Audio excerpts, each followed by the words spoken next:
Buongiorno a tutti voi telespettatori, sono le 12 in punto e noi puntuali anche oggi siamo qui con Focus TG per raccontarvi tutto quello che succede in Veneto, dal Veneto, con i nostri collegamenti in diretta dalle varie province, dalle varie zone del nostro territorio per portare a casa vostra l'attualità, la cronaca.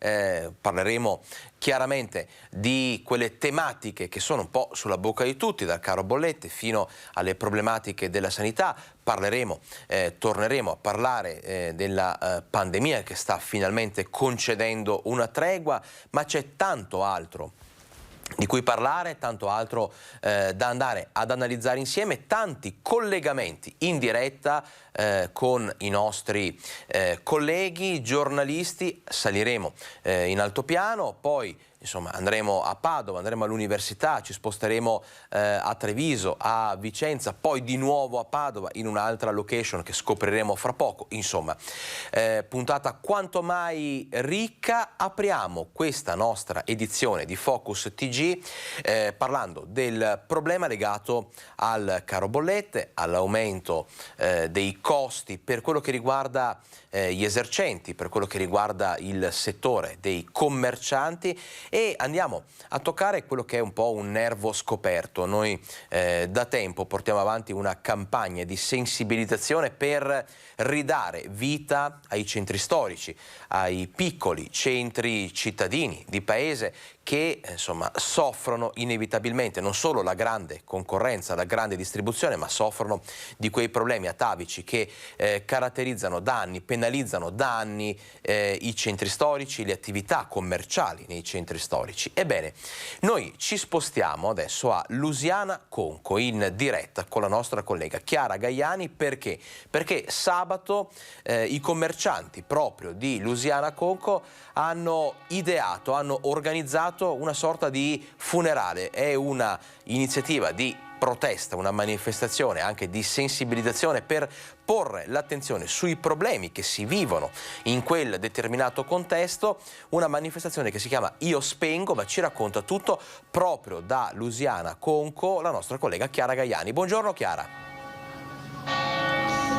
Buongiorno Alex, buongiorno a tutti i telespettatori. Si stanno spegnendo le campane di mezzogiorno del campanile della chiesa di Lusiana. Ci troviamo proprio nel centro storico e con il collega Andrea Benetti abbiamo pensato insomma di farvi vedere questa bellissima giornata di sole che c'è oggi, e adesso ci prepariamo a entrare in questo negozio dove tu appunto accennavi al nome dell'iniziativa. Lascerei proprio andare avanti il collega Andrea Benetti che ti può inquadrare prima di entrare all'interno la locandina che è sparso un po' in tutto il paese dell'iniziativa che ci sarà sabato. Quindi Io Spengo, come dicevi tu, sabato 26 febbraio alle 19 è una sorta di funerale dei vari, proprio del commercio di questo paese. Entriamo e cerchiamo di capire perché nel negozio di uno degli organizzatori, Carlo Xausa.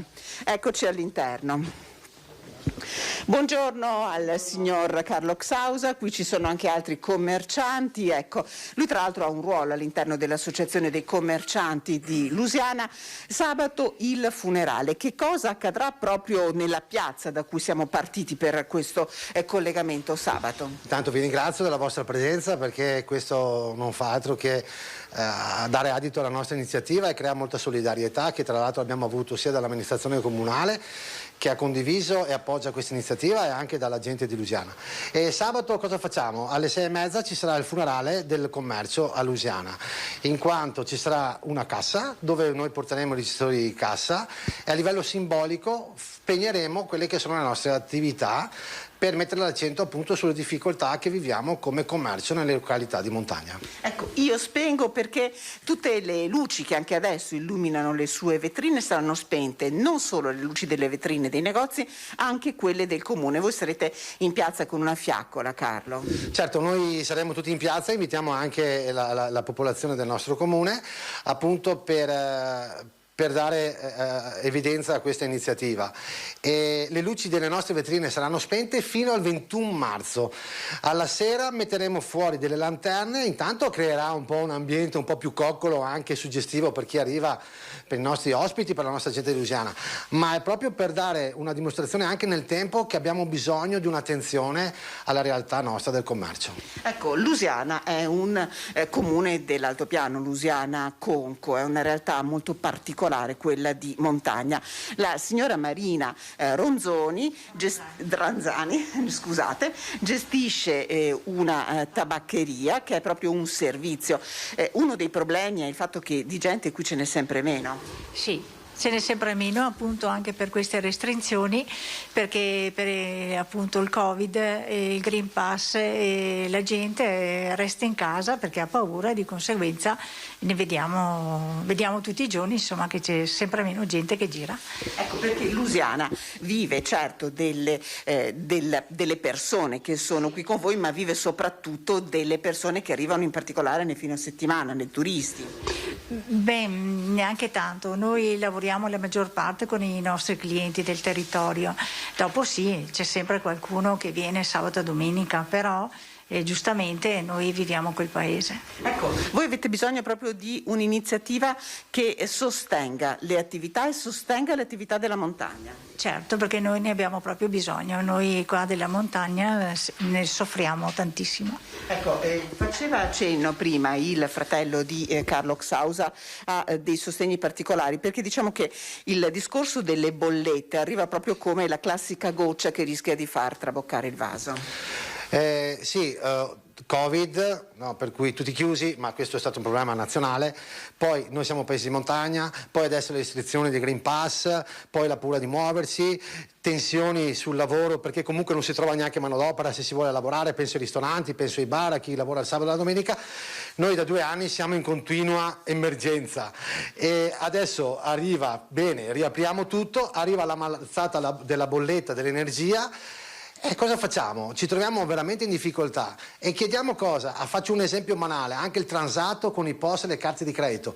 Noi chiediamo che il cliente sia lui che sceglie la modalità di pagamento, però si accoglie anche il nostro servizio. Facendo i conti di tutti i costi che noi abbiamo con il transato delle, come si chiamano, le carte di credito, bancomat e quant'altro, alla fine dell'anno esce uno stipendio. E poi il problema è che anche l'interlocutore bancario, nel momento in cui noi ci presentiamo alla banca, è il sistema, non possono toccare niente. E noi cosa facciamo? Lo subiamo e basta.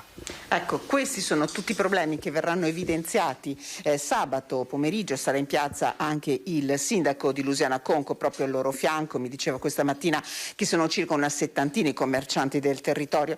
Una realtà davvero importante quella dei commercianti per le persone che vivono qui e anche per il servizio che danno. Vi dico solo una notizia in chiusura: a breve chiuderà anche l'unico fruttivendolo del centro del paese, una ragazza tra l'altro giovane che aveva investito in questa attività e che purtroppo insomma sta cercando qualcuno a cui cedere la sua attività, ma lei la decisione l'ha presa, qui non ci vuole più lavorare. Davvero un problema che portiamo all'attenzione soprattutto delle autorità, perché la montagna deve continuare a vivere. Ecco, se non ci sono altre domande da studio ringrazierei i miei ospiti e Alex. Chiara, grazie, ringrazia anche da parte nostra i tuoi ospiti, ringraziamo noi, il collega Andrea Benetti e te per questo importante collegamento. Noi vi lasciamo al vostro lavoro, rientriamo in studio perché insomma abbiamo sentito, come si suol dire, la voce della montagna, i problemi che si stanno vivendo in altopiano. Facciamo adesso, prima di andare in pubblicità, un salto a Mestre, quindi ci spostiamo nel veneziano dove anche se per pochi mesi, anche se con modalità particolari, stanno riaprendo diverse botteghe. Vediamo. La Poke, cioè il punto ristoro di insalate etniche a base di riso e pesce al posto della storica pagnanoteca, e ancora dall'e-commerce al negozio fisico, attività che aprono o si rigenerano anche per soli 6 mesi in attesa di vedere come va. A accade a Mestre, dove tra creatività e ingegno tanti nuovi giovani imprenditori, rimasti anche senza lavoro e per questo vogliono rimettersi in gioco, che tentano un'alternativa al grande affanno da crisi Covid e dettata dagli altissimi costi di spese di locazione e utenze. E faccio un esempio, Piazza Ferretto è vero, ci sono tantissimi locali che hanno ampliato il plateatico, ma anche che proprio hanno raddoppiato gli spazi. Faccio un esempio Bido o Convivium che ha appena aperto. È la lettura in positivo del grande fermento presente in centro città ed evidenziato dall'ultimo studio condotto dall'associazione Mestre Mia sul territorio. E dunque proprio si percepisce questo cambiamento nel tessuto cittadino. Forse naturalmente la cosa che può andare a discapito è la storicità, perché non c'è storicità, per cui oggi magari diciamo una cosa e dopodomani chiudono tutti all'improvviso. Ecco, quindi da questo punto di vista non abbiamo certezze di nulla, però quello che si evince è la buona volontà e le buone intenzioni di far ripartire questa città. Tante ancora le serrande abbassate, le vetrine spoglie sempre tra le vie del centro. Vero è che diverse altre trovano nuova vita e linfa post-Covid. Qualcuno ci crede, e non solo il piccolo commerciante, ma anche le grandi compagnie. E noi cerchiamo di andare a fondo e di approfondire questa realtà, insomma. Quindi Mestre è sempre più globalizzata? Globalizzata anche, diciamo, è sempre più glocal, se vogliamo utilizzare un termine che si usa adesso, quindi locale e anche globale al contempo, tutte e due. E adesso ci prendiamo una piccola pausa, torneremo con tanti altri collegamenti in diretta da Vicenza, da Padova, dalle altre province del nostro territorio, poi la cronaca, l'attualità, tante curiosità, a fra poco.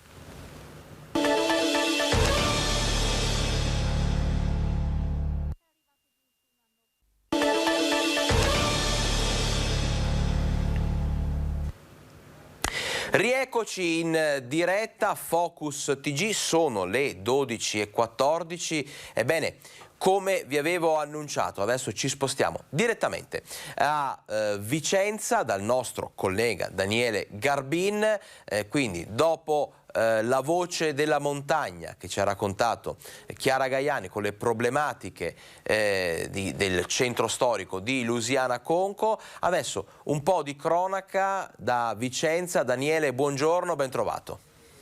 Buongiorno Alex, buongiorno ai telespettatori. È una bellissima giornata, tra l'altro finalmente, ecco, meno vento e quindi oggi ci godiamo sto sole, ci togliamo anche un po' del grigio, speriamo anche il calore. Io inizierei con la notizia che arriva da Piovene Rocchetti. I carabinieri hanno denunciato una donna di 47 anni di Sant'Orso perché è stata ritenuta colpevole di circonvenzione di capace. Praticamente questa signora, con la promessa nei confronti di un anziano di andare a convivere di lì a breve, insomma, sarebbe riuscita a scucirgli quasi 53.000 euro attraverso prelievi bancari fatti con il bancomat, attraverso la gestione del quinto, la sottoscrizione di assegni. Praticamente i carabinieri, che su segnalazioni dei servizi sociali del comune hanno cominciato a tenere d'occhio questa persona, avrebbero trovato anche le immagini attraverso le camere delle banche durante il prelievo di questa signora, fatto a questa signora, e quindi sono andate in casa a contestarle questa accusa. Ecco, quindi c'è questo aspetto, insomma, la signora dovrà difendersi e dovrà appunto giustificare perché poi si è andata a prelevare questi soldi di questo anziano che, secondo i servizi sociali, comunque versa in una situazione di grave, insomma, fragilità anche emotiva. Dopo, questa mattina siamo andati anche all'ennesima puntata, stiamo seguendo la faccenda del passaggio a livello di Anconetta, e quindi siamo andati a raccogliere una serie di considerazioni che il comitato, che è protagonista, un po' il portavoce, la voce del quartiere che si oppone alla costruzione del cavalcavia e invece è favorevole all'interramento della linea ferroviaria, ecco, risponde punto su punto a una serie di obiezioni che il progetto, quello che sarebbe stato approvato, almeno concordato con RFI ancora qualche anno fa, che è quello che i residenti vorrebbero, Certo. in realtà presenta alcune criticità. Ecco, quindi sentiamo anche le obiezioni su questa questione. E poi oggi è anche la giornata, abbiamo la presentazione dello spot di Capitale della Cultura 2024, insomma il Comune di Vicenza e la provincia che lo sostiene, perché come ricordiamo non è il progetto solo della città, ma è di tutta la provincia, presenta lo spot per la candidatura a Capitale della Cultura. Ecco, ricordiamo che siamo ormai alla fine del mese, il 3 e il 4 marzo, poi ci saranno le edizioni, a Roma sarà poi una teleconferenza, comunque è l'ultima occasione per poterci a questo punto assicurare questa candidatura. Vicenza ci crede e oggi è un altro passo in quella direzione. E allora Vicenza, il Veneto ci credono, ricordiamo che c'è anche Chioggia come altra possibile candidata a diventare capitale della cultura 2024. Noi ringraziamo Daniele Garbin, baciato dal sole, che adesso lavorare con queste temperature, con queste giornate sicuramente è più piacevole, quindi ti lasciamo al tuo lavoro, Daniele. Grazie per il tuo collegamento. Notizie dunque che sono arrivate in diretta da Vicenza. Noi adesso riallacciamo un attimo le fila del discorso con cui abbiamo aperto questa edizione di Focus TG, ovvero le problematiche legate non solo al mondo del commercio, al mondo delle piccole e medie imprese, ma insomma è un problema che riguarda tutti: il caro bollette, l'aumento dei costi delle materie prime e un altro settore in grande difficoltà è quello lattiero caseario. Noi siamo andati proprio in una grande azienda di produzione di materie, di prodotti appunto derivanti dal latte per fare il punto della situazione, per capire, per guardare, per vedere da vicino quali sono le problematiche. Allora vediamole nel prossimo servizio. Una crisi, quella del caro energia, che non risparmia proprio nessuno, e così anche il settore lattiero caseario sta pagando le conseguenze del rialzo dei prezzi. Energia, metano, materie prime, rincari che stanno mettendo in ginocchio un altro settore produttivo del nostro territorio. Oggi per produrre un litro di latte ci vogliono, no, anzi non ci vorrebbe, ci vogliono circa 10 centesimi in più al litro, e 10 centesimi in più al litro oggi non siamo in grado di realizzarli, e questa cosa ovviamente desta una grande preoccupazione. Si tiene botta qualche mese, ma dopo un'inevitabile resistenza non so quale sarà il nostro futuro. Un futuro che a queste condizioni non lascia scampo. Si rischia che qualche stalla chiudi la porta, ma la chiuda definitivamente. Io nella mia esperienza non ho mai visto una stalla chiudere e poi riaprire. Questo vorrebbe dire appunto perdere del prodotto locale e perdere soprattutto quel legame che le aziende agricole hanno con il territorio, con inevitabili conseguenze. Un effetto domino economico-sociale che agisce su tutta la piramide del settore. Oggi siamo molto preoccupati, stiamo cercando di trasferire i nostri prodotti e gli aumenti di cui necessitiamo. Qui non si tratta di ricchezza ma di sopravvivenza. Non vi nascondiamo che questa cosa qui dovrebbe andare di pari passo anche con l'aumento delle buste paga di chi compra i nostri prodotti, e non vediamo né uno né l'altro. E adesso ci spostiamo nel Padovano, sempre parlando di caro bollette, perché la provincia deve far fronte anche ai rincari delle utenze scolastiche. Ebbene, il presidente Bui chiede un aiuto immediato, concreto al governo.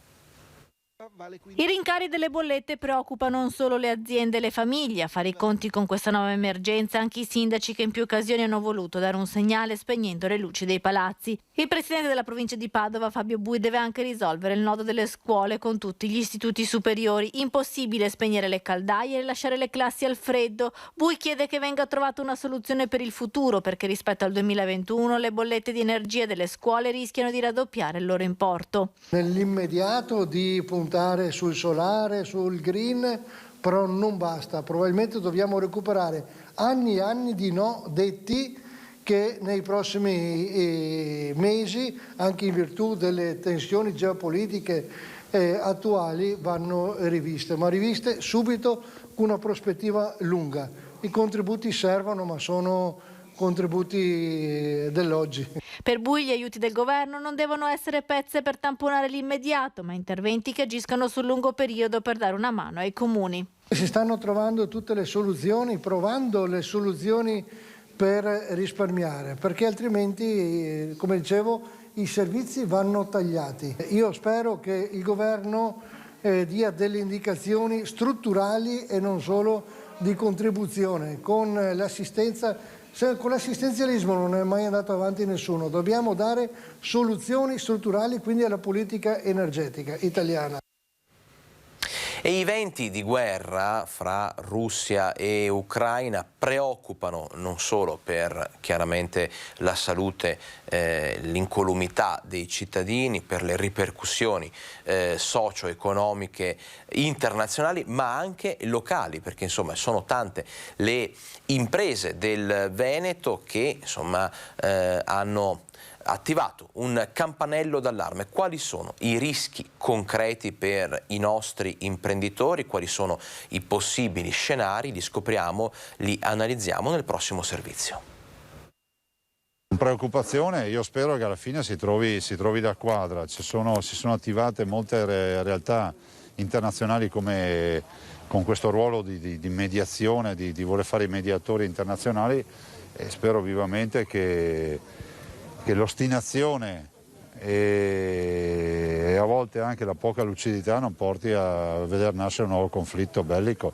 Non ne abbiamo bisogno e comunque in generale non li vogliamo vedere. Il presidente Zaia spera nella mediazione per risolvere la crisi in Ucraina. La mossa a sorpresa del presidente russo Putin, che ieri sera durante il discorso alla nazione ha annunciato il riconoscimento dell'indipendenza delle due autoproclamate repubbliche separatiste del Donbass, ha portato ad un'escalation di tensioni nel cuore dell'Europa. Una situazione in continua evoluzione che non solo la politica ma anche il mondo economico segue con grande apprensione.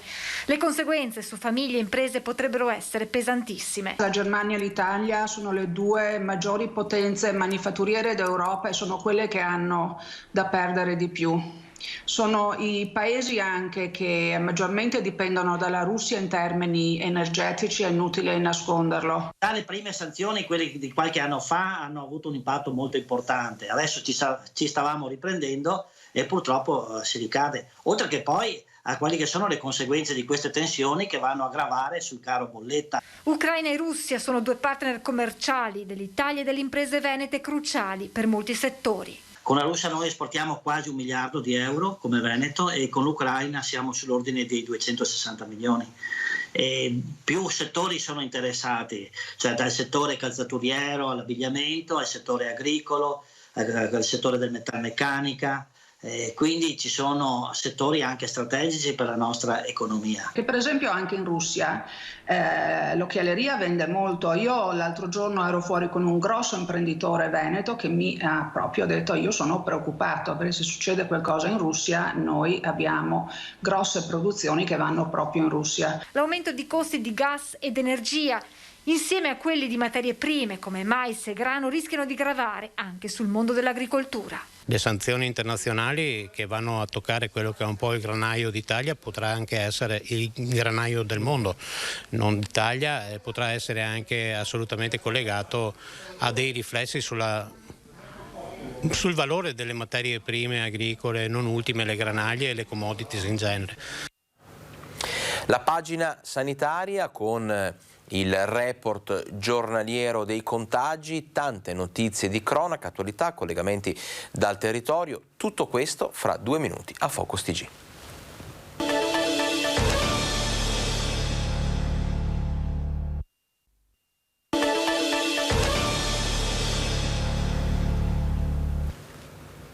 (12:28), ben ritrovati a Focus TG, siamo in diretta, lo saremo fino alle 13:30 per portare a casa vostra tante notizie del Veneto, dal Veneto, con i nostri collegamenti, con i nostri servizi. Come vi dicevo prima del break pubblicitario, adesso apriamo la parentesi dedicata alla sanità, quindi prima di andare a ripercorrere insieme anche fare un bilancio di questi 2 anni di Covid, perché sono tante le ULSS del territorio che appunto hanno voluto fare un po' di un punto della situazione per riepilogare tutto quello che è successo, per cercare di capire anche come progressivamente stiamo uscendo dal dalla crisi epidemiologica. Prima però di ripercorrere il passato e cercare di anche individuare le linee guida del futuro, parliamo del presente, e il presente è la fotografia che ci regala ogni giorno Azienda Zero con il suo report, un report che riguarda l'andamento dei contagi e dei ricoveri nelle ultime 24 ore in Veneto. Ebbene, anche oggi numeri confortanti. Oltretutto il report di metà settimana è anche quello più attendibile, perché non è viziato da i numeri del weekend, dove è sempre difficile cercare di fare il punto della situazione in maniera attendibile. Anche il report del lunedì risente appunto dell'influenza del weekend. Oggi questo è quanto mai una fotografia, uno spaccato attendibile, reale, affidabile. Ebbene, guardate, il delta dei casi positivi nelle ultime 24 ore in Veneto continua a scendere. Siamo a poco meno di 4.600 nuovi casi di positività, 4.593, li vedete riportati qui in fondo a questa colonna. Il numero dei casi attualmente positivi in Veneto si attesta a poco più di 64.000 persone che attualmente, ad oggi hanno il Covid, sono positivi al Covid per la quasi totalità, anzi più del 99%, si tratta di variante Omicron. Ebbene, delta positivi lo abbiamo visto, 4.593, 64.405 i attualmente positivi in Veneto. Andiamo a dare un'occhiata agli altri numeri che ci interessano, quelli dei ricoveri ospedalieri in area non critica. Continuano a scendere, meno 31 nelle ultime 24 ore, quindi un altro segnale di positività, di serenità, di ottimismo, un'altra boccata d'ossigeno per i nostri ospedali, che quindi continuano a essere sempre meno in sofferenza. Ebbene, scendono, anche se di poco, le terapie intensive. Ieri avevamo riportato un dato di terapie intensive invariate. Ebbene, oggi si segnala un -1, quindi comunque un dato. Quando vediamo il meno davanti in questi due parametri, le ospedalizzazioni e le terapie intensive, si tratta sempre di numeri da accogliere con il sorriso. 31 ospedalizzazioni in meno, una terapia intensiva in meno, e purtroppo riportiamo anche oggi il numero dei decessi, che nelle ultime 24 ore fa segnare 13 vittime da Covid in Veneto. Noi adesso andiamo avanti, perché, come vi dicevo, si è da poco celebrato l'anniversario dei 2 anni di pandemia in Veneto, una celebrazione che è stata vissuta in tanti modi, con un contrasto di emozioni. Sono stati 2 anni di lotte, di sofferenze, di lutti, ma anche 2 anni di risposte concrete, di resilienza, di speranza, di unione. Ebbene, di persone che hanno lottato, ci hanno messo il coraggio, ci hanno messo l'impegno, ci hanno messo la propria professionalità. Facciamo un piccolo bilancio di come sono andati questi 2 anni nel veneziano. Partiamo dall'ULSS 3. Il veneziano è stato colpito subito dopo voi, il giorno successivo. Il 22 questa azienda era già in prima linea, che combatteva questa battaglia che ormai si vede impegnati da 2 anni. 2 anni fa, poche ore dopo il tracciamento del primo caso di Covid in Veneto a Vo, la scoperta a Mira del primo contagiato nel veneziano, seguita dall'individuazione di altri 2 positivi nel centro storico di Venezia. Uno shock che aveva portato tra l'altro all'immediata sospensione dei festeggiamenti del Carnevale di Venezia in una città ancora stracolma di turisti. Si parlava di tante cose, ma non si sapeva praticamente nulla. C'era tanta insicurezza, e qui va ringraziata la grande operazione di coordinamento che ha fatto la nostra regione fin da subito, quando non avevamo armi, quando non avevamo nulla per lottare contro il virus. Oggi, dice il direttore generale dell'ULSS Edgardo Contato, si inizia a vedere la luce in fondo al tunnel. Attraverso un'imponente opera di vaccinazione, in appena un anno si è sostanzialmente riusciti a mettere in sicurezza la stragrande maggioranza della popolazione dalle conseguenze più serie del Covid. Una macchina organizzativa già pronta ad entrare in funzione prima che arrivassero le dosi. Il momento più difficile forse è stato quando eravamo in grado di vaccinare e non c'erano vaccini. Questo è stato veramente un momento drammatico, perché si sapeva che potevamo veramente fare la differenza in quel momento e non avevamo le armi per combattere. Nella provincia di Venezia si sono contati più di 200.000 contagi che nel territorio dell'ULSS hanno portato ad oltre 1.900 decessi. Una tragedia che però, se non altro, ha contribuito a rendere più solida la nostra sanità. Se noi non facciamo esperienza da quello che abbiamo vissuto, saremo proprio degli stolti. E qui abbiamo imparato tante cose, per esempio che per fare la sanità occorrono i medici e gli infermieri, e ci siamo resi conto della grande necessità di competenze che abbiamo nell'ambito della sanità, proprio per far fronte a momenti anche critici come questo. Restiamo sempre nel veneziano, anche in questo caso continuiamo a fare il bilancio di questi 2 anni dell'ULSS 4 Veneto Orientale. La voglia di uscirne c'è stata fin dalla prima ondata, insomma sapevamo poi in maniera abbastanza razionale che non si poteva risolvere in pochi mesi e certamente non pensavamo ai 2 anni. 2 anni fa il primo positivo al Covid nel territorio dell'ULSS 4 fu un anziano di San Donà di Piave, seguito poco dopo da un 57enne e dal medico di una casa di cura che lavorava anche in uno studio a Jesolo. Erano passati pochi giorni dai primi casi in regione, ma anche in Veneto Orientale l'escalation fu tale che il 10 marzo l'ospedale di Jesolo era già convertito in Covid Hospital. In pochi giorni si è ristrutturato, si sono allestite le sale di rianimazione, la tecnologia. In pochi giorni il personale esperto ha addestrato il personale meno esperto, i nostri medici, i nostri infermieri sono arrivati lì pronti a partire. Secondo il direttore generale dell'ULSS 4 Mauro Filippi, il sistema sanitario ha dimostrato di saper reagire con rapidità e flessibilità ad una situazione d'emergenza. Il 27 dicembre 2021 partirono le prime vaccinazioni e dopo pochi mesi erano già coperte le fasce di popolazione più a rischio. Quando si è reso necessario partire con gli screening di massa, noi eravamo pronti, tutto il sistema era pronto. Noi poi nello specifico in questo territorio l'abbiamo fatto anche per i turisti che dovevano rientrare a casa durante il periodo estivo con l'esito del tampone in mano. Uno degli aspetti che hanno contribuito a fare la differenza nella risposta del territorio all'arrivo della pandemia è stato un impegno che a partire dai comuni ha coinvolto praticamente tutti. Il volontariato è stato fondamentale, ma sono state coinvolte le scuole, sono state coinvolte le forze dell'ordine e quindi tutta la comunità ha fatto squadra in questo biennio e questo credo sia uno degli elementi di forza della nostra regione. Ci spostiamo adesso a Vicenza, in città i contagi sono in calo e l'ULSS 8 sta già preparando una lista di pazienti super fragili per quella che il generale Figliuolo ha dichiarato come la categoria a cui somministrare anche la 4ª dose.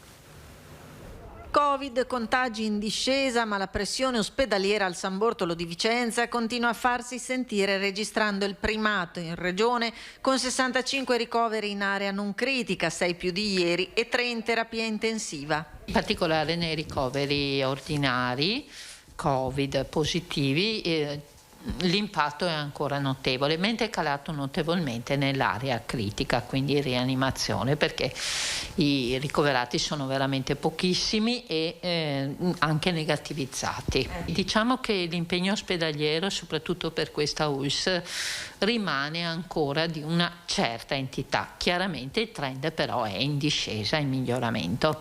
L'impatto dell'infezione in età pediatrica va verso l'appiattimento, anche se restano sorvegliate speciali le scuole. Ad oggi 34 classi in quarantena e 311 quelle in osservazione nell'ULSS 8, complice il fatto che ancora la vaccinazione under 12 non decolli, attestandosi nella media regionale del 37% di copertura.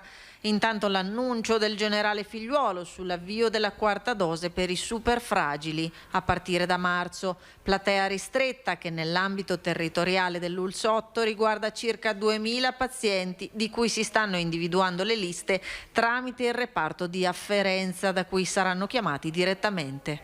Si tratta di pazienti gravemente immunocompromessi per patologie o molto più spesso magari per progressi trapianti d'organo, a cui già noi, proprio per la grave ritardo di risposta del loro sistema immunitario, avevamo offerto una dose in più quando gli era stato proposto il ciclo primario. Quindi erano già persone a cui era stata data una dose aggiuntiva, la cosiddetta addizionale, oltre alle 2 dosi del ciclo primario, proprio perché il loro sistema immunitario rispondeva più lentamente degli altri.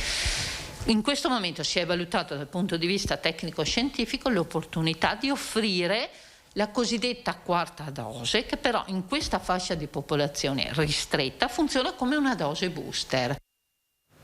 E chiudiamo la parentesi, lo spazio dedicato alla sanità, al Covid e alla situazione epidemiologica, andando ad ascoltare cosa ne pensano i cittadini in centro a Bassano di questi 2 anni, oramai più di 2 anni di pandemia. Ebbene, insomma, quello che emerge è che in tanti oramai abbiano sposato l'idea di dover convivere con il virus. Il 20 febbraio 2020 a Codogno venne scoperto il paziente 1, non soltanto dell'Italia ma di tutta l'Europa, e da quel giorno fu una catastrofe epocale, una catastrofe fatta di lockdown, quarantene, contagi, vaccini, varianti, ma specialmente ripresa economica. Pertanto oggi abbiamo chiesto ai cittadini a Marostica se pensano che sia arrivato dopo 2 anni la nostra rivincita nei confronti del virus. Adesso si sta piano piano sfumando, però bisogna sempre essere cauti, sì, stare attenti. Certamente siamo fuori ormai, siamo tutti un po' ancora, diciamo, immascherati, però insomma dai, io la penso positivamente. Dovremmo conviverci, sì, da un po', lo penso da un po', però vedremo cosa decideranno. Per me ci vuole ancora un po'. Come mai? Perché ce ne sono ancora tanti infettati e per cui è ancora un po' lunga per me. Penso che sia ancora lunga, perché ci saranno sempre delle varianti qualcosa, secondo me. E anche il clima lo stesso, tutto un insieme di cose, secondo me. Speriamo che sia corta, perché mia figlia che ha avuto grande era proprio in punto di morte. Ha visto la Madonna di Monteberico, ha visto il Papa Buono e è salvato. Cioè suo figlio ha avuto il Covid? Figlio, sì. Insomma, parole toccanti che non ci devono far dimenticare, nonostante stiamo uscendo dalle difficoltà, dalla crisi, dalla situazione più drammatica di questa fase pandemica, non ci devono appunto far dimenticare quello che è stato, quello che abbiamo sofferto, i lutti e i sacrifici che abbiamo sopportato. Ma adesso, insomma, chiudiamo questa parentesi, come vi dicevo, ci prendiamo un minutino di pausa per andare in pubblicità e poi torniamo con l'attualità, la cronaca e tante altre notizie dal territorio.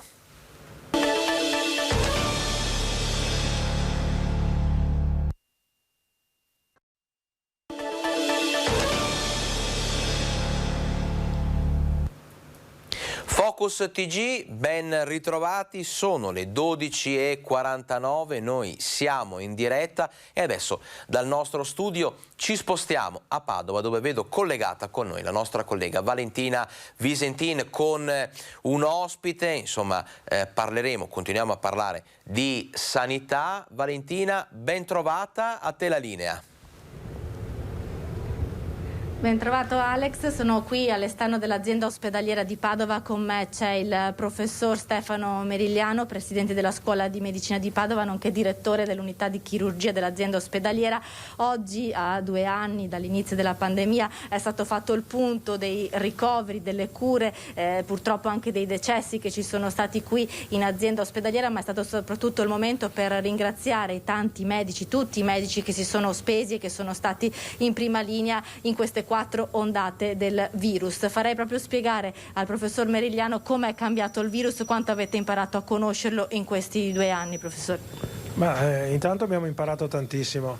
Se la gente si ricorda, 2 anni fa ogni caso era un caso nuovo, non avevamo una terapia, abbiamo provato, riprovato, ci siamo affidati alle mascherine, ci siamo affidati ai tamponi, ma provavamo le cure, cercavamo di capire tutto. Oggi abbiamo delle cure, abbiamo gli anticorpi monoclonali, abbiamo i vaccini che hanno cambiato radicalmente la malattia.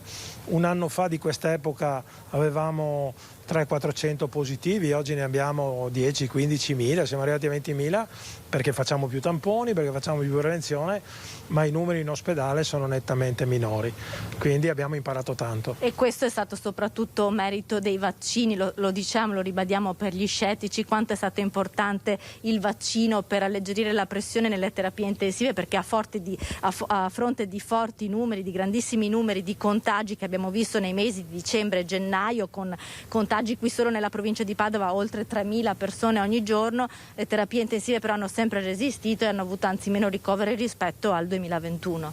Sì, il vaccino, come abbiamo sempre detto, non elimina la malattia ma ci protegge dalle cause gravi e dalle complicanze, quindi essere vaccinati riduce la trasposizione ma soprattutto riduce il carico sul sistema sanitario, perché noi dobbiamo, e lo dico sempre, curare anche tutti gli altri, dobbiamo curare anche tutte le altre malattie, i tumori, le malattie cardiologiche, le malattie metaboliche, e non possiamo abbandonare questi pazienti solo per curare il Covid.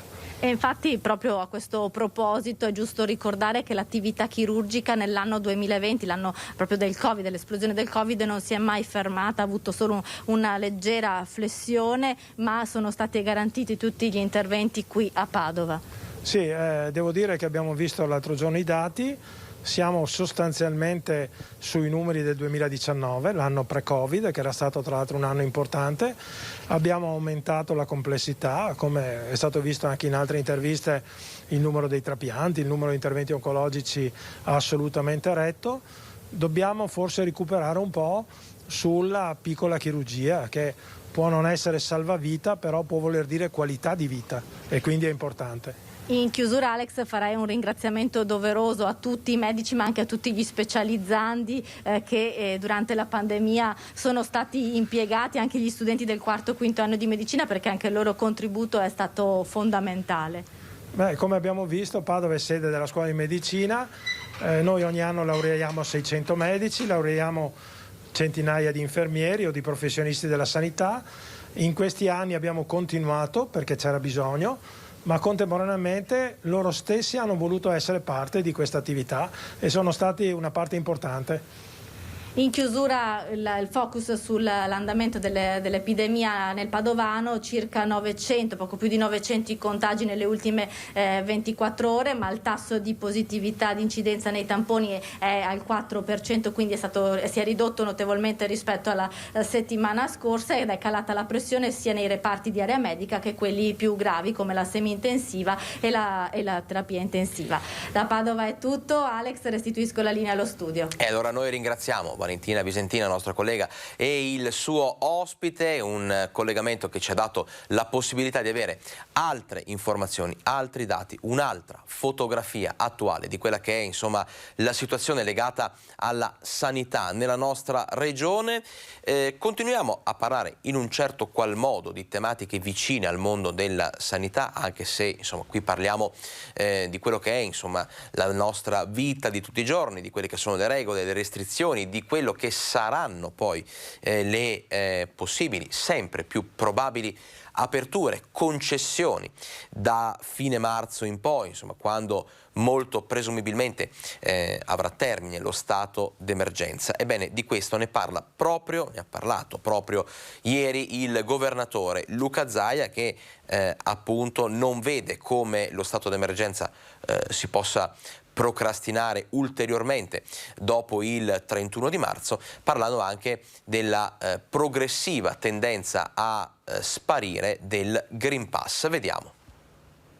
Il Green Pass è un tema nazionale, io vi dico che, ma l'ho già detto in tempi non sospetti un mese fa, che con questi dati la vedrei un po' complicata a rinnovare lo stato di emergenza dopo 31 marzo, spero si finisca. E questo vorrebbe dire anche che ne siamo usciti, ne stiamo uscendo, è iniziata la fase della convivenza, anche oggi abbiamo 6.000 contagiati e l'ospedale che è in calo, siamo a 1.300 pazienti, direi assolutamente bene. L'auspicio è che a fine marzo non venga rinnovato lo stato di emergenza. Il governatore Luca Zaia però non entra nel merito della polemica sull'eliminazione del Green Pass come richiesto dalla Lega Nazionale. In visita a Padova ai laboratori del VIM, l'Istituto di Medicina Molecolare, eccellenza nel campo della ricerca, Zaia ha commentato i dati odierni dei contagi e l'esigenza di guardare al futuro della sanità. Dai vertici della Fondazione di Ricerca Biomedica Avanzata l'appello invece a che i fondi del PNRR, il Piano Nazionale di Ripresa e Resilienza, siano destinati in parte anche alla ricerca. Va una volta per tutte stabilito che ricerca per questo Paese è la base dal punto di vista anche economico. Allora, se la politica, se l'amministrazione non si rende conto che deve sostenere la ricerca, veramente siamo in difficoltà. È questo che chiediamo noi alla politica. La ricerca infatti deve essere considerata come un'azienda che crea occupazione e il frutto del suo lavoro dà benefici a tutti, ha detto Francesco Pagano, presidente del VIM. Qui lavorano circa 200 ricercatori. Zaia ha spiegato che in Veneto arriveranno 20 miliardi e mezzo del PNRR, ci sarà dunque spazio per progetti, ma prima si deve capire le ricadute cliniche delle ricerche. Noi facciamo tutto l'impossibile, nel senso che sulla base di progetti noi ci siamo con VIM, ci siamo anche con altre realtà. Piuttosto direi che questo Paese deve decidere di investire sempre di più in ricerca. Ce lo dimostrano altri paesi che sono molto più innovativi, perché poi dalla ricerca clinica nascono start-up per che so, attrezzature che si usano nella clinica, piuttosto che delle attività, pensate al settore biomedicale e alla farmaceutica. Quindi è fondamentale capire che dalla ricerca poi parte tutto un sistema virtuoso che va anche oltre la cura del paziente. Sport e ambiente sono tematiche che insomma, con la salute hanno a che fare, e come. Ebbene, questo è uno dei temi che verranno sviluppati nelle domeniche ecologiche che il comune di Montebelluna sta organizzando. 27 febbraio, 27 marzo e 24 aprile, 3 domeniche ecologiche come previsto dalla normativa europea, ma che a Montebelluna vogliono essere molto più che un adempimento di legge, diventare invece un'occasione per avvicinare i cittadini ai temi ambientali e far vivere loro la città attraverso attività che altrimenti probabilmente non farebbero. Per dare la possibilità non solo a chi abita in centro, ma anche a chi abita in periferia di poter raggiungere il centro comodamente attraverso qualche parcheggio limitrofo alla zona di chiusura, per poi anche, credo, operare una sorta di trasformazione e di presa di coscienza per quanto riguarda il green. La tematica ecologico-ambientale caratterizzerà il 27 febbraio, quella sportiva il 27 marzo e la domenica ecologica del 24 aprile sarà incentrata sulla cultura. L'area vietata alle auto, salvo quelle elettriche, sarà compresa tra via Montegrappa ad ovest e Corso Mazzini a est. I cittadini verranno informati attraverso questi manifesti appesi nelle bacheche cittadine, mentre locandine e pieghevoli saranno consegnati in tutte le scuole. Scuole che hanno avuto un ruolo di primo piano nelle domeniche ecologiche per la realizzazione del logo, ad opera degli studenti dell'Istituto Einaudi Scarpa. La nostra idea appunto è quella di far cercare di venire più famiglie, più cittadini in centro, con tantissime iniziative, con eventi, per cercare di sensibilizzare su un tema che è assolutamente attuale. Queste non saranno le uniche domeniche ecologiche, lavoreremo sulla sensibilizzazione ai temi ambientali, quindi oltre a queste iniziative faremo delle ulteriori attività. Un percorso ecologico, un laboratorio di riciclo, dimostrazioni di piantumazione, un calendario di iniziative per tutte le età, dagli adulti ai più piccoli, come le giostre di carnevale rigorosamente elettriche in piazza D'Annunzio e Negrelli. La chiusura del centro non deve essere vista come una limitazione della mobilità, ma deve essere vista come un'opportunità per il cittadino di riappropriarsi degli spazi. Deve essere un'occasione proprio per riflettere, per poter magari sentire anche quei rumori naturali che spesso non sentiamo perché coperti da rumori di carattere umano. Sono le 13, noi ci concediamo una piccola pausa pubblicitaria e poi l'ultima mezz'ora del nostro Focus TG, che insomma sapete essere la più frizzante, la più dinamica, tante notizie, tante curiosità. A fra poco.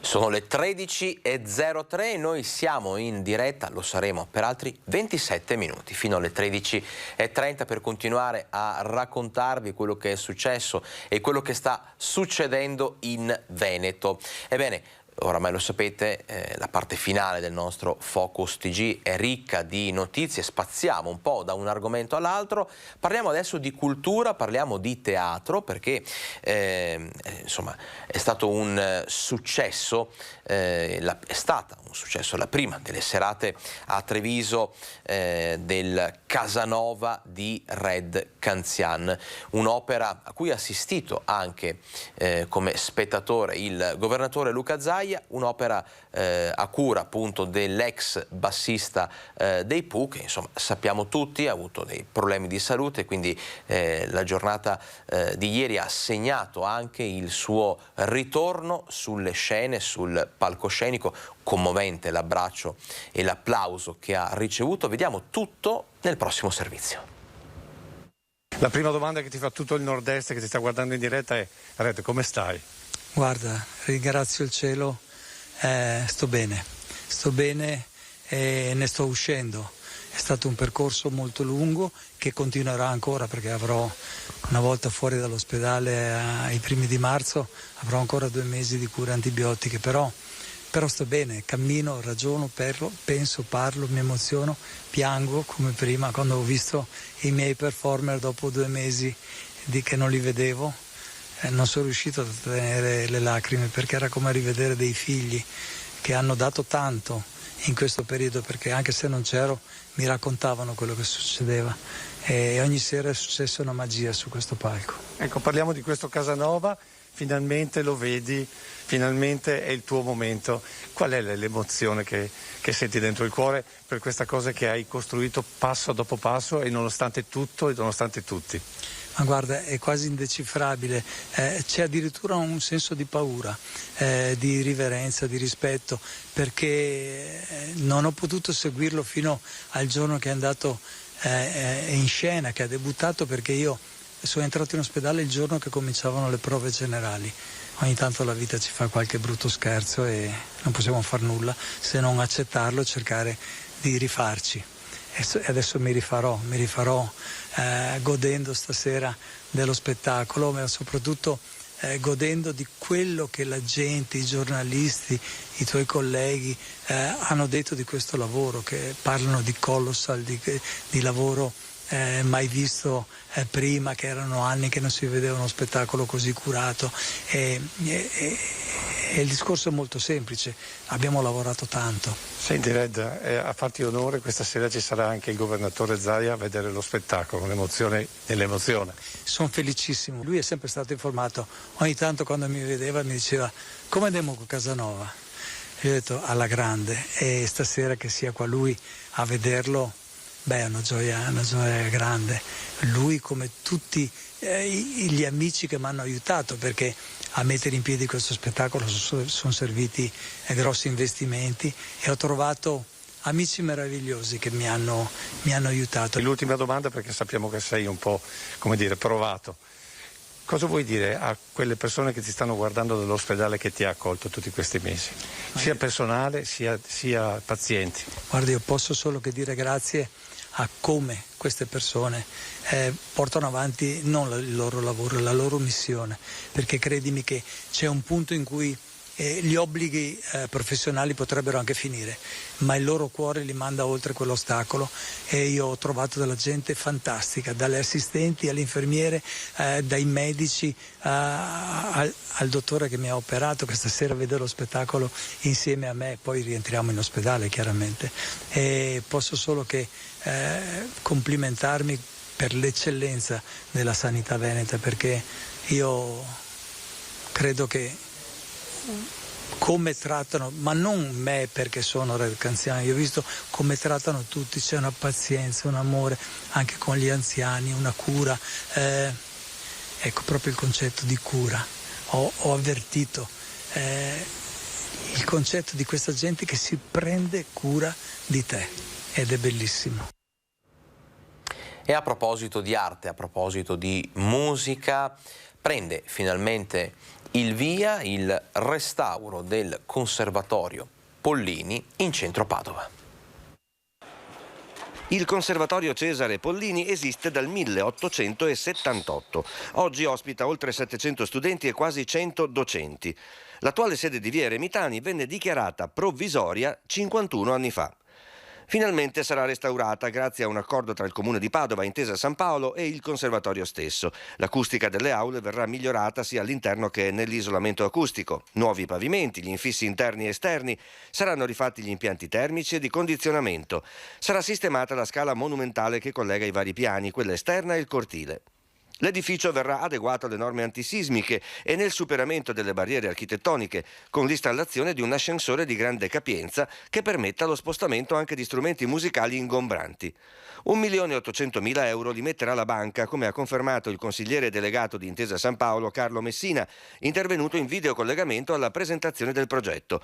1 milione il Ministero dei Beni Culturali. Un conservatorio di livello internazionale, con i servizi di all'altezza, insomma, perché noi abbiamo bisogno di aule studio. Spiegavo prima che abbiamo studenti che vengono dall'estero, ma se poi non gli do le aule per studiare nella stanza che hanno in affitto, magari condivisa con un altro studente, come fanno? È impossibile. Quindi logicamente se non ci sono i servizi non vengono neanche gli studenti. Al termine dei lavori, previsto per il giugno 2024, le aule di studio passeranno da 50 a 80, perché Intesa San Paolo restaurerà Palazzo Foscarini, di sua proprietà, adiacente al Pollini, 2.400 metri quadri su più piani, del 1625, che in passato ospitò l'esattoria comunale. Una parte di Palazzo Foscarini verrà destinata al conservatorio. Il conservatorio raddoppia in 2 anni, e cominceranno a giugno-luglio i lavori, sono 2 anni di tempo.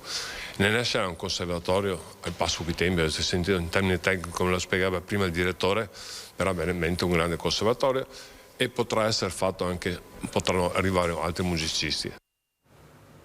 Notizie importanti da Cornedo Vicentino, che ottiene il riconoscimento di città.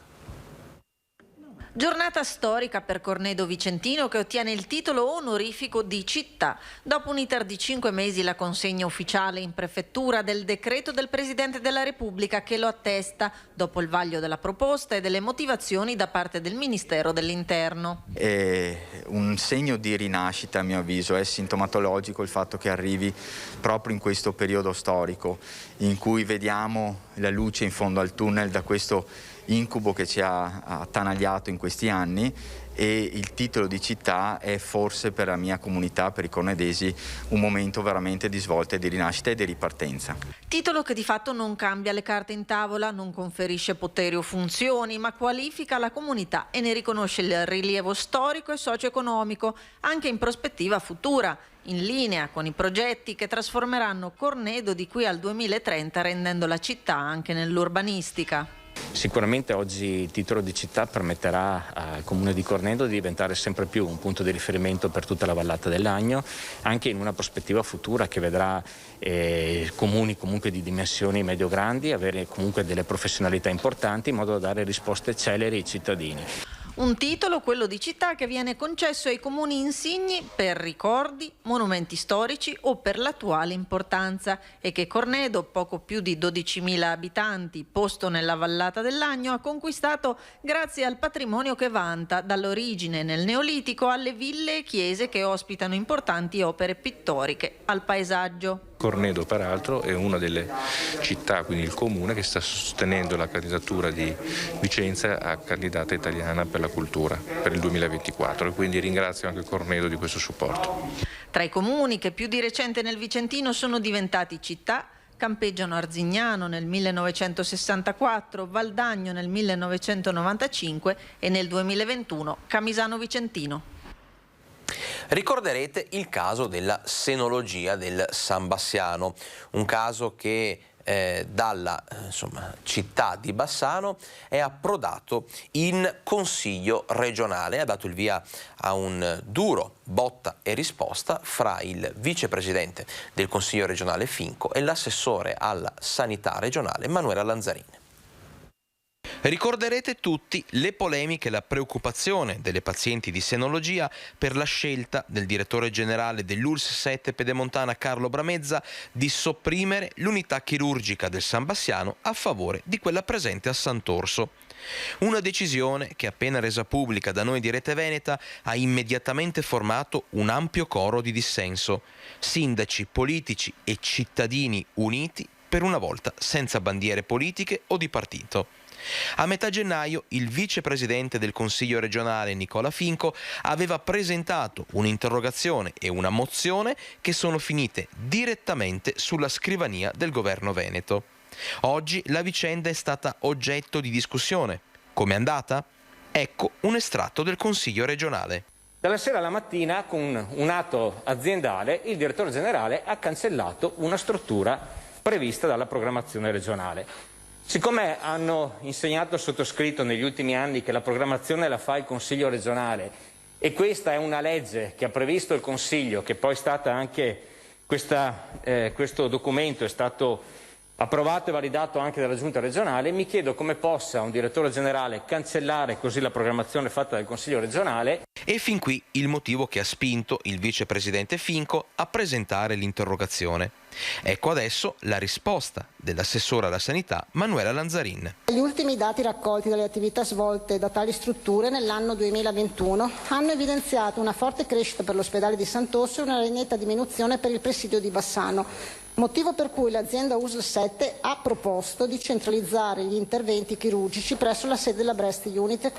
La direzione sanità sociale sta analizzando i singoli atti aziendali per vedere se sono congrui rispetto a quella che è la programmazione e poi quindi darne il via libera oppure chiedere modifiche e osservazioni. Una risposta che ha scatenato la dura replica di Finco.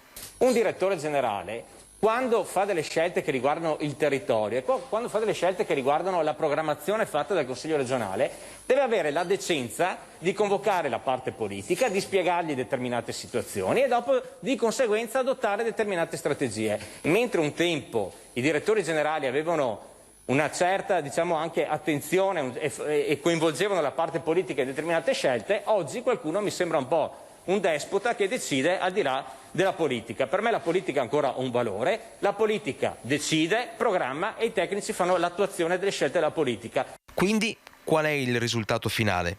Semplicemente la richiesta di altro tempo per svolgere le opportune verifiche.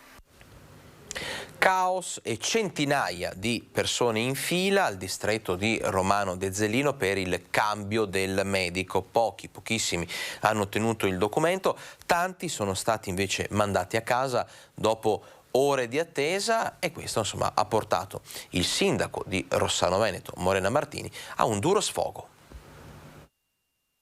Cittadini lasciati in attesa per ore e poi mandati a casa come se niente fosse. È avvenuto al distretto sanitario di Romano Dezzellino, dove centinaia di persone si sono recate per poter effettuare il cambio di medico. Fra di loro anche tantissimi residenti di Rossano Veneto coinvolti nelle procedure di cambio del medico di base. A Romano Dezzellino davanti all'ULSS si sono radunate centinaia di persone, alcune con deleghe, fino anche a 10 deleghe a testa, perché una persona per andare a Romano Dezzellino deve prendere mezza giornata di permesso dal lavoro per poter cambiare il medico e hanno preso il numero eccetera e ad un certo momento anche dopo 4 ore di attesa si sono viste dire dal personale del distretto sociosanitario che loro chiudevano. Impossibile anche accedere al sito predisposto per il cambio medico e quindi tutti a casa dopo una giornata letteralmente buttata via ad aspettare. La disorganizzazione c'è e fa male specialmente ad un sindaco che sul centro di medicina di gruppo ha investito denari, ha investito fatica, ha investito anche molto lavoro per dare un servizio ai propri cittadini. L'amministrazione era pronta a collaborare con l'ULSS 7. Ci avessero telefonato per dirci ci mettete a disposizione qualcuno per poter insomma agevolare il cambio medico ai vostri cittadini? Naturalmente io avrei detto di sì, come ho sempre fatto quando sono arrivate richieste da parte dei medici di base di Rossano. Il sindaco di Rossano conclude con un'amara considerazione e una richiesta molto chiara. Il fatto che i miei concittadini vengano penalizzati ma anche trattati, permettetemi, con grande sufficienza, come se il tempo fosse nulla per la gente, mi ha fatto rimanere molto male. Io chiedo rispetto per i cittadini, per la loro vita e anche per le loro fragilità, perché non è che tutti sono laureati, hanno studiato e sono amanti del mondo e sanno fare. Ci sono anche persone che hanno una storia di vita e di lavoro alle spalle, che hanno dato tanto al nostro paese, che sono fragili dal punto di vista burocratico. E ieri, all'età di 98 anni, è scomparsa l'ultima sopravvissuta alla Shoah nel Veneziano, nella città lagunare di Venezia. La sua vita era stata messa in scena alla Fenice durante proprio l'ultima giornata alla memoria. Mia madre, come tanti sopravvissuti, non è riuscita a raccontare, non voleva raccontare, non poteva raccontare, anche perché era qualcosa di troppo grande da raccontare, anche con la paura di non essere creduta. Virginia Gattegno è scomparsa oggi all'età di 98 anni. Lo ha annunciato il presidente della comunità ebraica Dario Calimani. Come aveva raccontato alla figlia Donatella poche settimane fa, al termine di uno spettacolo tratto dalla vita della madre in occasione del giorno della memoria al Teatro La Fenice, per l'ultima deportata veneziana nel campo di concentramento di Auschwitz ancora in vita, non era stato facile raccontare la sua esperienza. Aveva 21 anni quando arrivò al campo di concentramento nazista con la mamma, la nonna, 2 fratelli e la sorella Lea, l'unica ad essere sopravvissuta assieme a lei, e ci sono voluti molti anni prima che iniziasse a raccontare quella terribile esperienza che poi è diventata un libro e un reading teatrale. Io e mia sorella sapevamo benissimo che era una sopravvissuta di Auschwitz, ma era qualcosa che rimaneva lì e non se ne parlava. E poi nel tempo, grazie anche a, come dire, anche degli insegnanti, a delle istituzioni insomma illuminate che hanno poi iniziato ad interessarsi finalmente all'argomento, a parlarne eccetera, ha iniziato una serie di interviste, di interventi nelle scuole, e lì via via sempre di più. Non solo per Venezia ma per tutto il Veneto, ha detto il presidente della regione Zaia, da oggi viene a mancare una testimone diretta che ha provato sulla sua carne la più grande tragedia del XX secolo. Anche nel suo ricordo si fa più alto il debito d'onore di tenere sempre viva la memoria della Shoah. Cordoglio è stato espresso anche dal presidente del Consiglio regionale Roberto Ciambetti. Il sindaco di Venezia, Luigi Brugnaro, ha ricordato come Virginia Gattegno non avesse voluto cancellare il numero di matricola che al campo di concentramento le avevano impresso sul braccio. Come un documento per l'umanità, diceva, e un monito alle future generazioni. Oggi, ha concluso Brugnaro, tocca a noi raccogliere la sua eredità tenendo a mente il suo appello. E minacce di morte sono state recapitate al segretario bassanese del PD, Luigi Tasca. Vediamo tutto nel prossimo servizio. Minacce anonime per il segretario bassanese del Partito Democratico Luigi Tasca. Una mail ricevuta ieri mattina a firma di Franco Franchi, nome di fantasia rubato all'attore comico italiano. Una vicenda però che di comico non ha proprio nulla. Minacce che rispondono alla posizione dura del segretario del partito contro le manifestazioni Novax. Pugno di ferro del Partito Democratico che non più tardi di domenica si era scagliato contro la manifestazione di sabato sera in piazza Libertà Bassano. Insulti, frasi intimidatorie, questo è il contenuto della mail e non solo. Una precisa descrizione della quotidianità di Luigi Tasca, orari, luogo di lavoro, abitazione, persino la gastronomia dove ogni mattina si reca per la spesa. E in chiusura un augurio che non lascia spazi a malintesi. Ti auguro di finire nel posto dove meriti. E con queste parole che chiude la mail il mittente, un messaggio minatorio che ha convinto il segretario Tasca a denunciare l'accaduto alla Polizia di Stato. E adesso cambiamo completamente argomento, ci spostiamo sui colli euganei perché si aspetta la pioggia, meglio la aspettano i viticoltori padovani per rilanciare il vino rosso. Vediamo. Nelle cantine dei Colli Euganei gli storici vini rossi lanciano la sfida ai fratelli bianchi.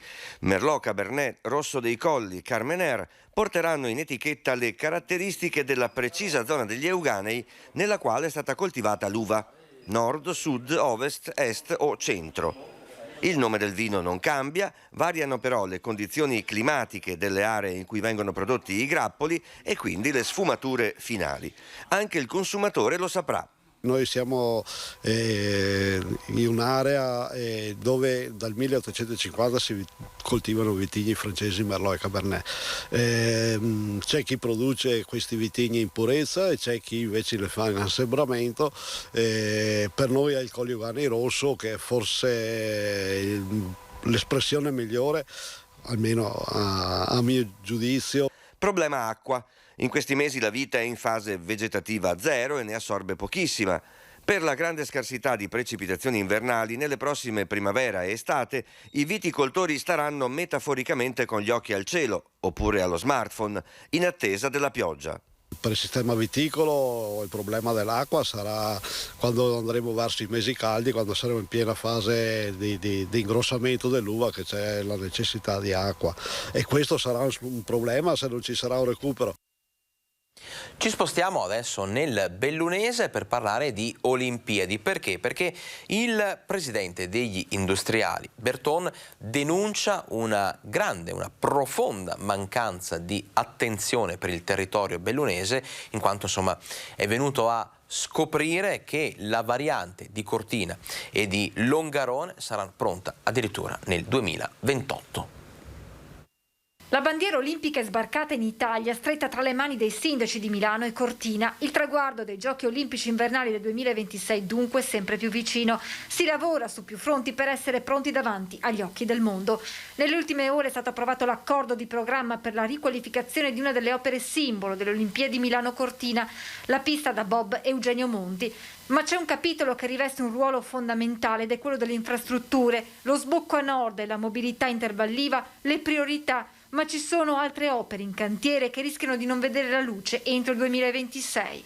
Abbiamo preso che probabilmente la variante di Longarone e di Cortina saranno consegnate forse nel 2028. Ecco, io questo la considero una vergogna e mi chiedo se succede perché siamo nel territorio di Belluno, perché fondamentalmente mi chiedo anche: fossimo in provincia di Verona, di Vicenza e di Treviso, saremmo così in ritardo? Io purtroppo la risposta ce l'ho e non è positiva.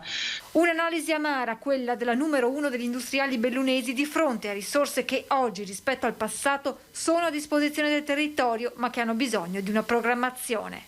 Siamo Belluno, una provincia che si sta spopolando in modo preoccupante e a questo punto non mi chiedo nemmeno perché siamo veramente in qualche modo trascurati. Sembra quasi che le Olimpiadi siano una cosa, sì, abbiamo deciso, le facciamo, dopodiché si arrangino i bellunesi. Non è così. Questa è una responsabilità nazionale e regionale che non ricada su Belluno, perché non abbiamo intenzione di prenderci questa responsabilità. Chiedo ai politici che rappresentano questo territorio di essere in prima linea e assolutamente di fare in modo che questo non accada, perché il bellunese ci rimetterà nuovamente e non sarà colpa del bellunese, ma sarà colpa di chi queste cose le doveva fare e le sta facendo in ritardo. Ricorderete, ce ne ha parlato proprio durante questa edizione di Focus TG il nostro collega Daniele Garbin da Vicenza, della questione legata al quartiere Anconetta, al passaggio a livello, al cavalcavia o alla struttura interrata, insomma, per andare a risolvere i problemi di traffico e di impatto ambientale. Ebbene, adesso ascoltate che cosa dicono proprio i residenti del quartiere Anconetta di fronte alle varie ipotesi di progetto. Minacciano addirittura di bloccare la Postumia. Grazie a Rete Veneta che ci ha dato tanto spazio, perché questo significa che il problema di Anconetta appunto non è il problema di un quartiere, ma è il problema di una città e va risolto in quell'ottica. Il futuro di Anconetta non si discuta nei palazzi, ma in strada, nel quartiere. Le istituzioni poi facciano sintesi. In una democrazia la funzione della politica è quella di rappresentare i cittadini, e quella della stampa è di dargli voce, come cerchiamo di fare sempre noi di Rete Veneta. E la voce dei cittadini dice che tutti si sono schierati per l'interramento dei binari, che è la linea che deve assolutamente spingere il Comune a imporsi con RFI. Non si tratta più di un passaggio a livello qualsiasi, è un passaggio a livello all'interno della città, a 2 chilometri dal centro. È l'ingresso nord di Vicenza, quindi Vicenza ha bisogno di un ingresso nord che sia bello. Su questa linea anche il Consiglio Comunale di Vicenza, che soltanto 7 mesi fa, con questa mozione approvata all'unanimità da 21 consiglieri su 21 votanti, dal centro-sinistra al centrodestra, da Fratelli d'Italia al Partito Democratico, ha impegnato il sindaco e la giunta a portare avanti l'interramento dei binari, un progetto confermato a grandissima maggioranza dai cittadini nell'assemblea all'aperto che si è tenuta ad Anconetta venerdì 18 febbraio. Così, se qualche politico in città aveva ancora qualche dubbio, adesso ha la certezza che chi vive e lavora ad Anconetta boccia l'ipotesi di un cavalcavia per auto e camion lungo 120 metri e alto 7 metri e in mezzo al quartiere. Impattante, ecologicamente non sostenibile e una sorta di ennesimo ecomostro. Anconetta non si merita questo, si merita l'interramento dei binari o una soluzione con una metropolitana di superficie, una cosa più leggera, una soluzione diversa che non sia cemento e smog e inquinamento ancora. Che le istituzioni, i partiti, i politici e le categorie economiche prendano nota. Questa è la voce del quartiere che noi di Rete Veneta continueremo ad affiancare e a sostenere. Se dovesse passare la linea di un cavalcaferrovia così impattante e così imponente che distrugge l'ingresso nord a Vicenza, il quartiere è disposto a scendere in strada e a bloccare la postumia. È davvero tutto per questa edizione di Focus TG, non mi resta altro che, come di consueto, augurare buon pranzo a chi sta mangiando, buon pomeriggio a tutti gli altri e a darvi appuntamento alle ore 12 puntuali domani con un'altra edizione dedicata all'informazione del Veneto e dal Veneto. Grazie a tutti.